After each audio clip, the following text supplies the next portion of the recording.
Hello friends, welcome to my channel travel and sing with Dhanashree. पहिल्यांदाच माझ्या चॅनलवर एक व्लॉग करते. तुम्ही जर येत्या वर्षात जपानला जाण्याचा विचार करत असाल तर हा व्लॉग नक्की बघा. यात मी बऱ्याचशा टिप्स शेअर केल्या आहेत. मी एक आठवडा जपानला होते, पण तुम्हाला मनसोक्त बरेच दिवस जपान फिरायचं असेल तर dormitory stage, capsule hotels book केल्या आणि ट्रेनचा महिन्याचा पास काढलात तर खूप स्वस्तात जपान बघता येतं. मार्च लास्ट वीकमध्ये चेरी ब्लॉसम सीझन असतो, म्हणून आम्ही तेव्हा जपानला जायचं ठरवलं. आमची हॉपिंग फ्लाईट होती. आम्ही हाँगकाँगला हॉप केलं, कारण जपानचे फेअर्स फार महाग असतात. युजली 50,000 रिटर्न फेअर असतं आणि भाग्यश्री ट्रॅव्हल्समधनं आम्ही ट्रॅव्हल करत होतो. तब्बल 14 तासांच्या प्रवासानंतर आम्ही फायनली जपानला पोचलो वाया हाँगकाँग. जपान एअरपोर्ट आहे हा.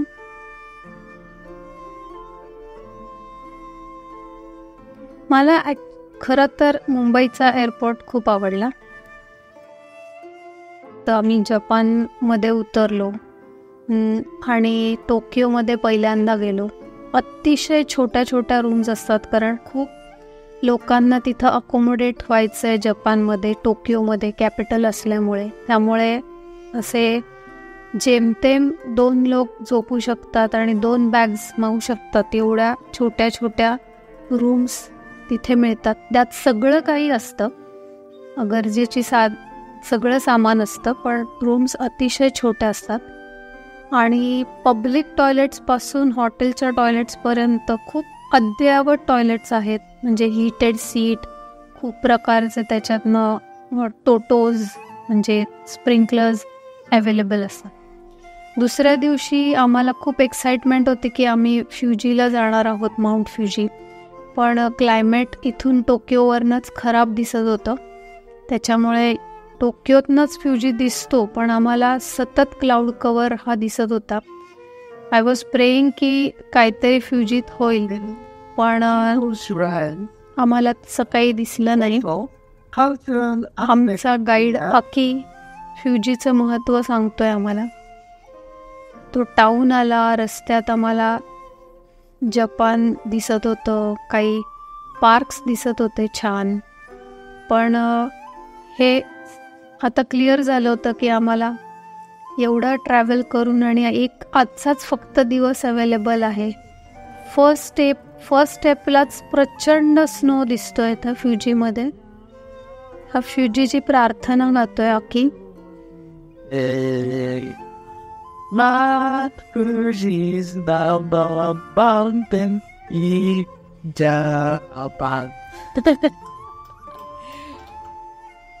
मजेशीर होता तो. आता थोडं वर गेल्यानंतर जे फर्स्ट स्टेप येणार आहे, अशा 5 स्टेप्स असतात फ्युजीच्या, पण फर्स्ट स्टेपपर्यंत आम्ही हे कसे बसे पोचलोय. प्रचंड थंडी आहे आणि पहिल्याच ठिकाणी गेट बंद आहे, त्यामुळे निराश होऊन आम्ही आता परत चाललोय. इथून आता आम्ही लेक आशी या क्रूजवर चाललोय, कारण फुजी काय दिसला नाही. होपफुली मला बुलेट ट्रेनमधनं तो दिसेल अशी मी प्रार्थना करते. जपानचे स्ट्रीट्स खूप सुंदर, खूप क्लीन आपल्याला दिसत आहेत इथे आणि अख्खा दिवस असाच असणार आहे हे गृहीत धरून आता आम्ही आशी रिव्हर क्रूजला चाललोय. तिथून पण फुजी खूप छान दिसतो, पण आता बघताय तर टोटल क्लाउड कवर आहे. क्लायमेट तसं बघायला खूप छान वाटतंय, पण साईट सीइंग एज सच आमचं झालं नाही. छान जागा मिळाली आम्हाला इथे बसायला. आणि इथे जे शिंटो नावाचा जो धर्म आहे, त्यांचे जे श्राईन्स असतात ते असे सॅफ्रन कलर्ड, प्रॉपर शेंद्री रंग असलेले श्राईन्स असतात. तशी एक श्राईन आता आपल्याला दिसेल इथून.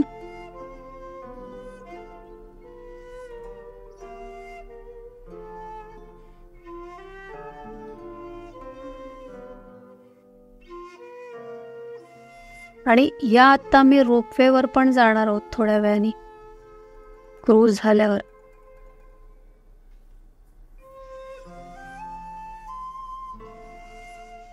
Ropeway station.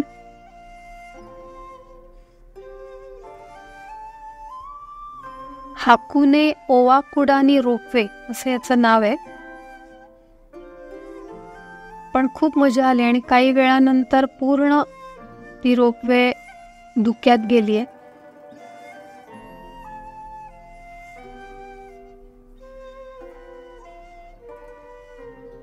थोडा पाऊस पण येतोय.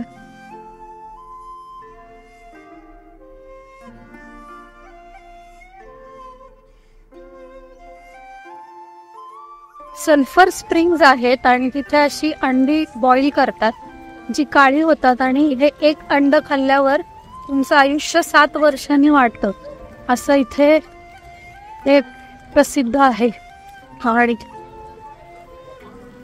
आम्हाला ही अंडी मिळाली नाही, पण इथे जे फूड असतं ते प्रेझेंट करायला त्यांनी वॅक्समध्ये एक्झॅक्ट त्या फूडचे मॉडेल्स बनवलेले असतात, जेणेकरून आपल्याला समजेल आपल्याला नक्की काय खायचं आहे. बऱ्यापैकी आम्ही इंडियन रेस्टॉरंट्समध्येच जेवलो. माझी खरी अशी इच्छा होती की प्रॉपर जॅपनीज फूड खावं, पण ते लवकर आपण एक्सेप्ट करू शकत नाही असं आमच्या गाईडचं म्हणणं होतं. हे छोटे छोटे मोमेंट्स. अजून एक क्रूज टोकियो सिटी बघण्यासाठी आलोय आम्ही या क्रूजवर. ही जी नदी आहे तिला सुमेडा रिव्हर असं म्हणतात. त्याच्यावरून तो रेनबो ब्रिज दिसला आपल्याला. खूप सारे ब्रिजेस आहेत जपानला या रिव्हरवर आणि अख्ख्या टोकियो शहराचा एक मस्त नजारा आम्हाला दिसला या क्रूजवरून. आणि ब्रिजेसच्या खालून ती क्रूज जाते.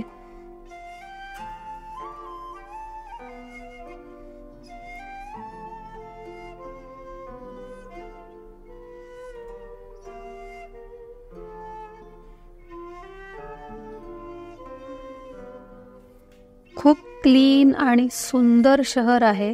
प्रत्येक ब्रिज हा एक युनिक आहे आणि एकसारखा नाहीच आहे, म्हणजे एकासारखा दुसरा ब्रिज इथे दिसणार नाही तुम्हाला.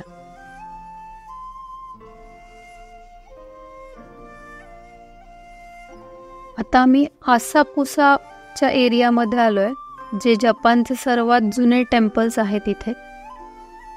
त्याच्या स्ट्रीटवर आहोत आणि इथं किमोनो घातलेल्या बायका दिसत आहेत, जे खूप एक्साइटिंग वाटतं मला.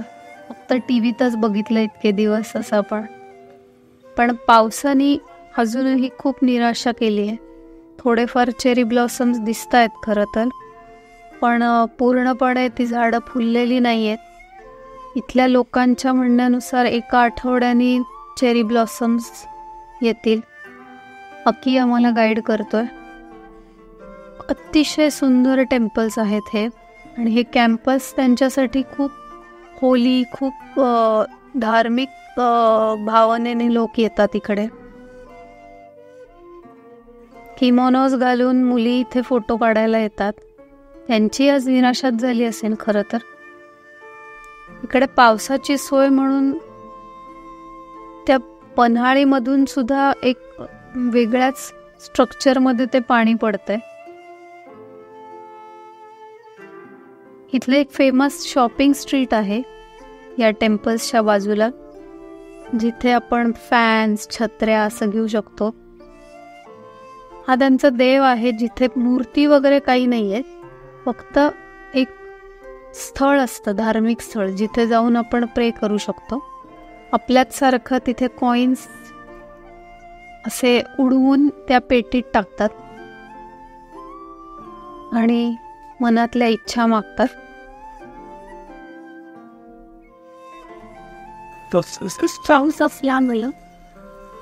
ही सिस्टीम खूप छान केली आहे, ज्याच्यात तू पाणी ते परत रिसायकल करू शकतात टेम्पलमधनं पडलेलं. ह्याचं टिपिकल जॅपनीज मंदिरं इथं आपल्याला या आसाकुसा कॅम्पसमध्ये दिसतात.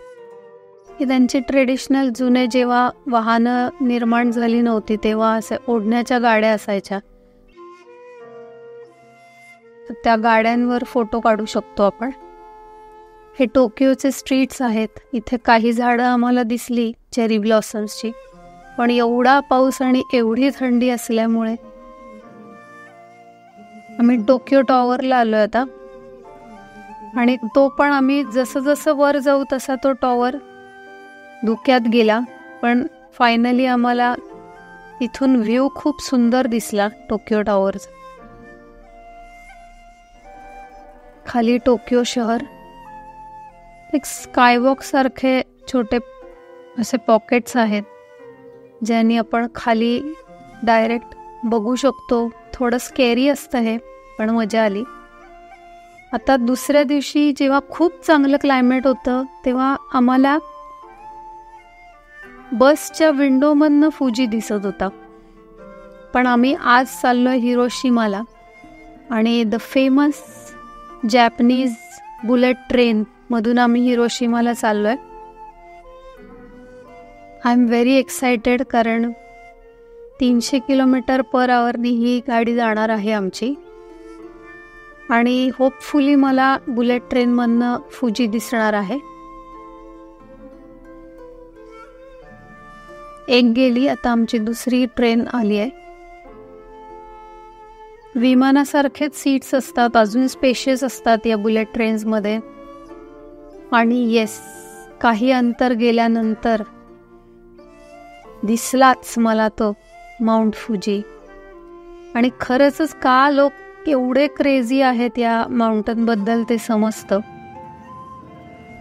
एकटा आणि प्रचंड बर्फात हा उभा असतो आणि बाकी सगळ्या माउंटन रेंजेसपेक्षा डिस्टिंक्टली वेगळा आणि खूप सुंदर हा फुजीचा व्ह्यू मला दिसला बुलेट ट्रेनमधून.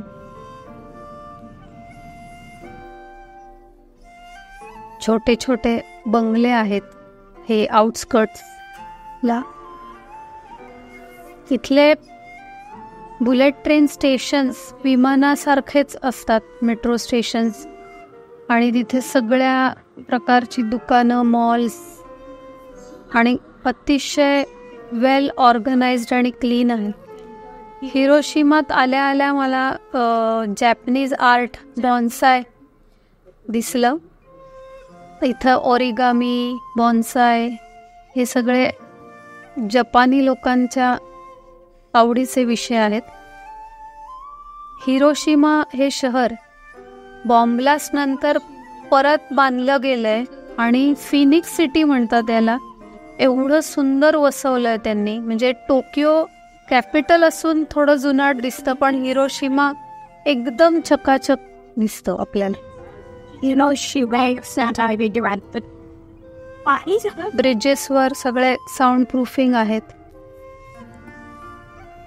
आता आम्ही मियाजिमाला चाललोय. हे खूप सुंदर आयलंड आहे हा.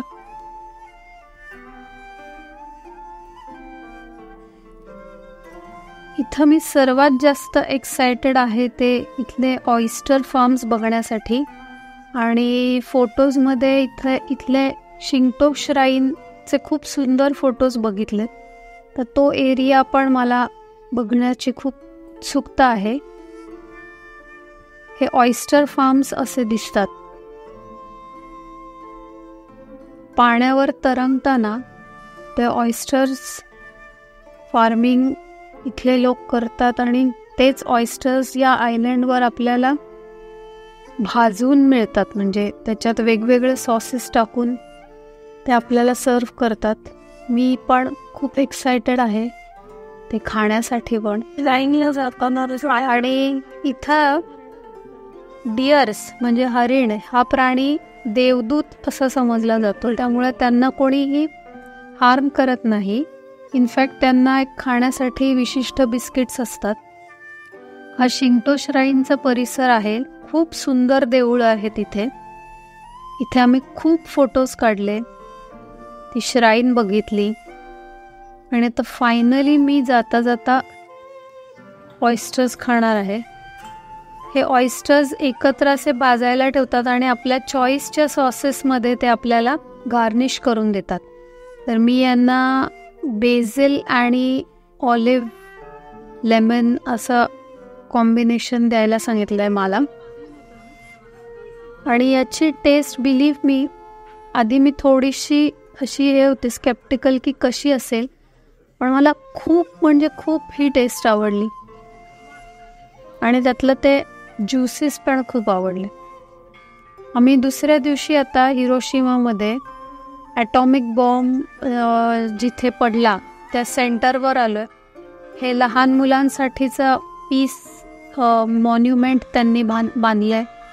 कारण ॲटॉमिक बॉम्बिंगनंतर अनेक जनरेशन्स त्यांच्या खराब झाल्या, जेनेटिक म्युटेशन्स झाले, म्हणून छोट्या मुलांसाठीचं ते एक पीस मॉन्युमेंट आहे, जिथे आपण आपलं एक होमेज पे करतो. तर त्यासाठी ती घंटा वाजवतात लोक. आणि इथे सगळे जे लोक त्या बॉम्बिंगमध्ये गेले, जखमी झाले, त्यांच्यासाठी एक मॉन्युमेंट आहे. आणि ही सतत ज्योत तेवत असते, कारण जोपर्यंत सगळे देश ॲटम बॉम्ब बनवणं थांबवणार नाहीत तोपर्यंत ही ज्योत अशीच तेवत राहणार. अर्थात आता ही कायमस्वरूपी तेवत राहील असं दिसतंय आत्ताचा सिनारिओ बघता. हे मॉन्युमेंट का थडग्याच्या शेपमध्ये आहे. ते खूप मोठ्या आर्किटेक्ट्सनी बनवलेलं मॉन्युमेंट आहे. आणि आतमध्ये अर्थातच एक म्युझियम आहे, जिथे तुम्ही क्षणभर अंतर्मुख व्हायला भाग पडता स्वतःला. प्रचंड हेलावणारी घटना.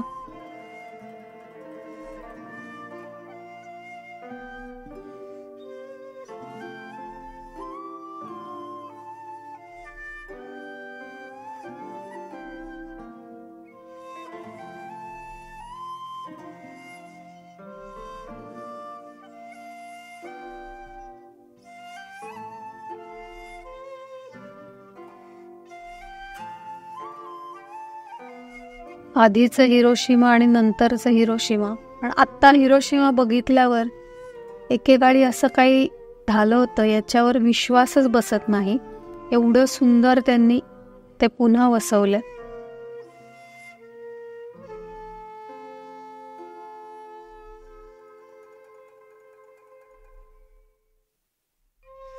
इथे बॉम्ब पडल्यानंतर धातूंवर, अनेक शिल्पांवर, घरातल्या वस्तूंवर त्याचा काय परिणाम झाला ते ॲक्च्युअल त्यात वस्तू पण ठेवल्या. आम्ही ओसाकाला आलो आहे आता. आणि ओसाकामधून बसचा संप असल्यामुळे आम्ही या टॅक्सीज केल्या आहेत, ज्या क्यूनी येतात आणि आपण पण क्यूनीच त्यात बसायचं आहे, म्हणजे त्या टॅक्सीजमध्ये.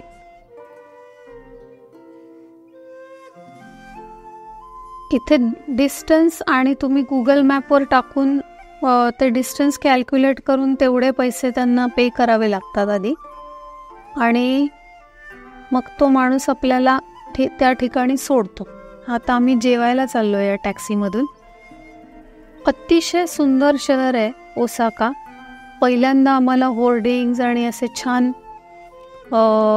कलर्स दिसले या शहरात. आणि आता संप असल्यामुळे आम्हाला ओसाकामध्ये काही ठिकाणं स्किप करून आम्ही उमेडा स्काय टॉपला आलो आहे. एक उंच बिल्डिंग आहे इथे. इथे टॉपवरून खूप सुंदर व्ह्यू दिसतो. खास तो बघायला खूप लोक येतात. आणि एक मोठं लॅडर कम लिफ्ट अशी त्यांनी खालच्या मजल्यापर्यंत केली आहे, ही पण लोक बघतात. इथून एक छान विमान दिसलं मला. इथं पण खूप पाऊस येत होता आणि खूप थंडी वाजत होती. आणि इथं लॉक्स, विश लॉक्स जे असतात ते खूप वेगवेगळ्या कलरचे आहेत, त्यामुळे इथे फोटो स्पॉट तयार झाला आहे त्या स्काय बिल्डिंगमध्ये. आता आम्ही पोर्टोपियामध्ये आलो आहे. पहिल्यांदा जपानमध्ये एक छान मोठं हॉटेल बघायला मिळालं. युजली कारण इथले खूप कॉम्पॅक्ट हॉटेल्स असतात, पण हे शहर आणि इथल्या स्ट्रक्चर्स थोड्या मोठ्या मोठ्या असल्यामुळे हे आम्हाला एक छान हॉटेल दिलं आहे त्यांनी इकडे, पोर्टोपिया नावाचं. कोझी रूम्स आहेत इथल्या. पण अर्थात आपल्या इथे ज्या युजली खूप मोठ्या 5 स्टार्स असतात तेवढ्या नाही, पण टोकियोपेक्षा निश्चित स्पेशियस रूम्स आहेत इथे. आणि बाहेरचा व्ह्यू पण खूप छान आहे. आता हा चहा आम्ही तयार केला इथे. माछा टी पितात लोक, पण असं सकाळी मस्त चहा पीत हॉटेलच्या खिडकीतून बाहेर बघायला मला खूप आवडतं. एक मस्त ब्रिज दिसतोय आमच्या खिडकीतून आणि अजून काही ट्रॅफिक सुरू नाही आहे, काही नाही आहे. बरीचशी लोक घरातनं काम करतात कम्प्युटर्सवर, त्यामुळे स्ट्रीट्सवर नसतात. आज आम्ही ओसाकामधून क्योटोमध्ये चाललोय आणि यामाझाकी नावाचं आत्ता गाव दिसलं, जी फेमस ब्रुवरी आहे विस्कीची जिथे. आता हा जर चेरी ब्लॉसम सीझन असता तर हे सगळे डोंगर पण आपल्याला पिंकिश आणि असे दिसले असते, पण अनफॉर्च्युनेटली अजून आम्ही 1 आठवडा आधी असल्यामुळे आम्हाला तसं काही दिसलं नाही आहे. लेट्स सी आता क्योटोमध्ये काय छान बघायला मिळतंय का.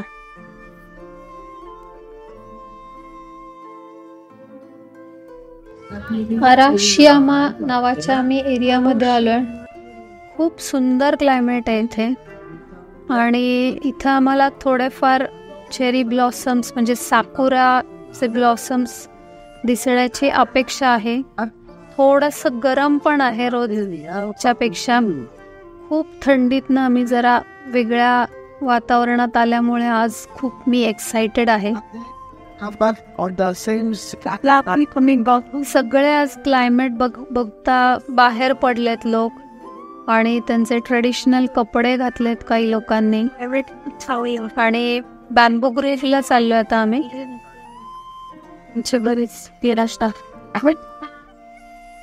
इथे मी म्हणल्याप्रमाणे आम्हाला खूप छान चेरी ब्लॉसमचे काही नजारे दिसले. खूप बरं वाटलं ते बघून.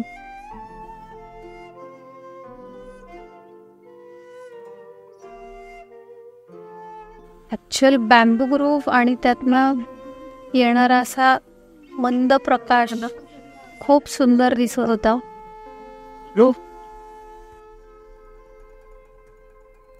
इथे खूप लोक बॅम्बू शूट्स खातात, बॅम्बू राईस खातात. म्हणजे हा फूडमधला पण एक खूप अविभाज्य अंग असल्यामुळे आणि दिसायलाही खूप छान असल्यामुळे इथे बॅम्बू कल्टिवेशन्स बऱ्यापैकी करतात लोक. आणि सगळ्यात छान एक्सपिरियन्स म्हणजे मला माछा फ्लेवर आईस्क्रीम खायची होती. इथं सोय मिल्क आणि माछा अशा कॉम्बिनेशनच्या आईस्क्रीम्स मिळतात. दोन्ही ॲक्वायर्ड फ्लेवर्स आहेत. पहिल्याच वेळेला आवडतील असे नाही, पण मी घरी पण बऱ्याच वेळा माछा टी करून पिते, त्यामुळे मला हे फ्लेवर्स आईस्क्रीममधले खूप आवडले. आणि मी ते माझ्यासोबत आईला, माझ्या काकूला, बाबांना पण टेस्ट करायला दिलं. त्यांना विशेष आवडले नाही आहेत, पण आता मी दिले म्हणून ते खात आहेत. खूप छान स्ट्रीट्स आहेत इथले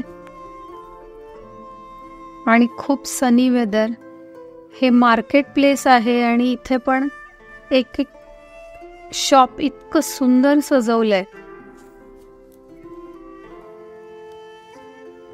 रस्त्याने जाताना लोकांना आणि इथल्या शॉप्सना आणि इथल्या रेस्टॉरंट्सना बघून खूप मस्त वाटलं.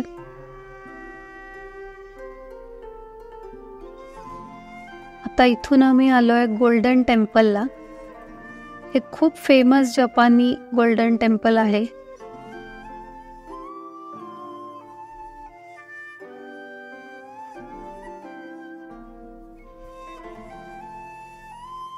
अगेन इथे पण तुम्ही घंटा वाजवून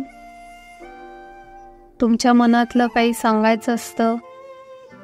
हरणं सगळीकडे दिसतात. शिंटो कल्चरमध्ये देवदूत असलेली हरणं त्यांना बरेच लोक इथनंच बिस्किट्स घेऊन देतात.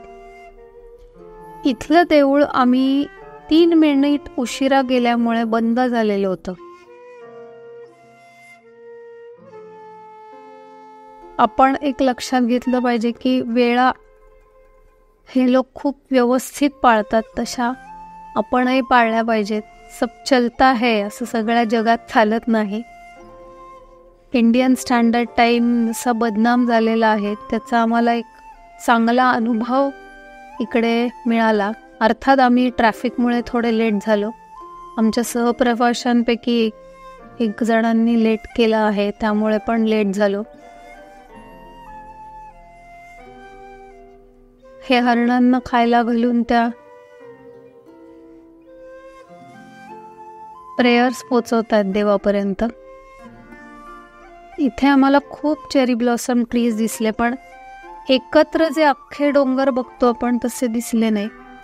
आज आमची जपानमधली शेवटची रात्र आहे, त्यामुळे मी असं भरभरून जपानला आज बघून घेतेय, कारण उद्या सकाळी आम्ही आता निघणार आहोत परतीच्या प्रवासासाठी. ओसाकामधल्या कांसाई इंटरनॅशनल एअरपोर्टला आम्ही चाललोय आणि ते 2 छोटी छोटी बेटं जॉईन करणारे असे पूल आहेत तिकडे. ह्यूज आणि खूप डिस्टन्स ट्रॅव्हल करता येऊ शकणारे ब्रिजेस आहेत. आता फायनली जपानला मी बाय करणार आहे.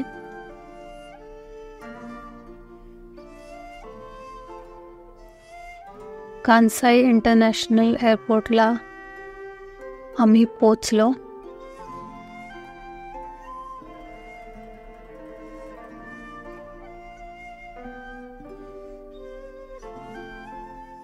माझी एक इच्छा अपूर्ण राहिली होती इथे सुशी खाण्याची, म्हणून मी एअरपोर्टवर सुशी फॅक्टरी आहे इथे, सुशी बार, इथे रॉ फिश अंडी असलेली एक सुशी ट्राय केली. खरंच ॲक्वायर्ड टेस्ट आहे, इझिली आवडणार नाही अशी.